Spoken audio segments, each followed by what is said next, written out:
Hello, I am Lola Ruby Bennett. I'm 18, turning 19, and I currently live in a little village called Kingsbury in between Tamworth and Birmingham. Today I'll be performing two pieces for you. My first monologue is my classical, and I'll be playing Portia from Julius Caesar. And within my second piece, which is my contemporary, I'll be playing Molly from Glitter Punch. I'll be introducing each monologue before I start. For my classical, Portia, I believe that she's saying if she believes if Brutus is really sick or not.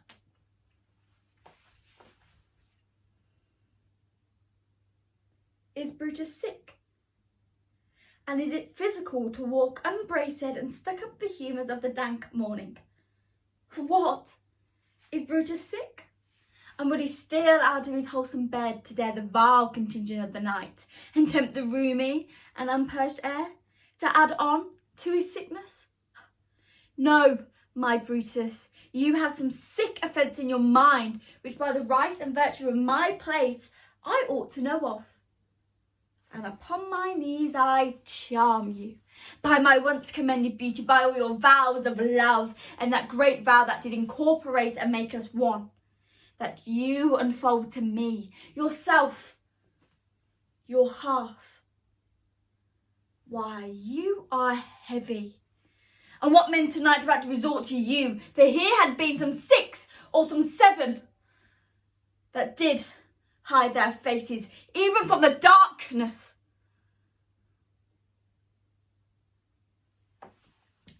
For my second piece, I'll be playing Molly from Glitter Punch, and within this monologue, she's talking about how she feels towards the new baby in her life.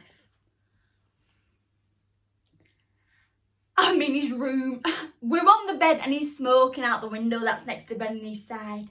It's freezing because it's November now, but he's got his arms around me and I'm wearing his jumper and it makes me feel ace. I can even smell him on me, even after to take the jumper off. Oh, it's like he's marked on me, but in a good way, like a love bite. Not a bad way, like a cat pissing up a tree or a tramp stamp or chlamydia.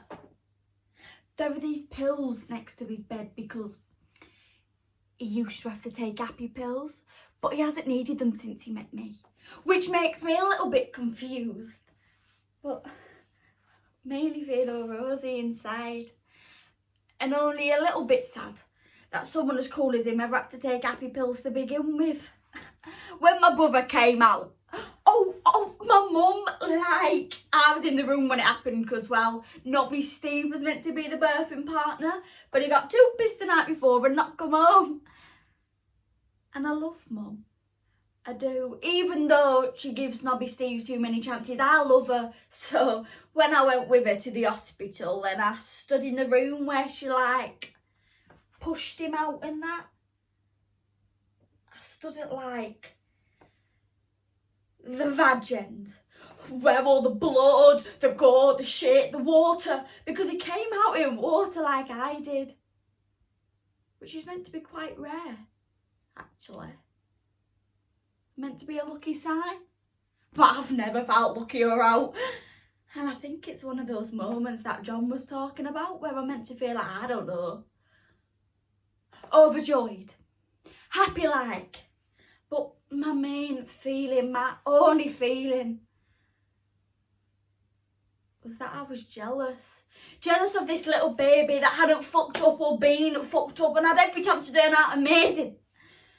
How can I be jealous of a little baby? How can I be jealous of anything that Nobby Steve had a hand in creating?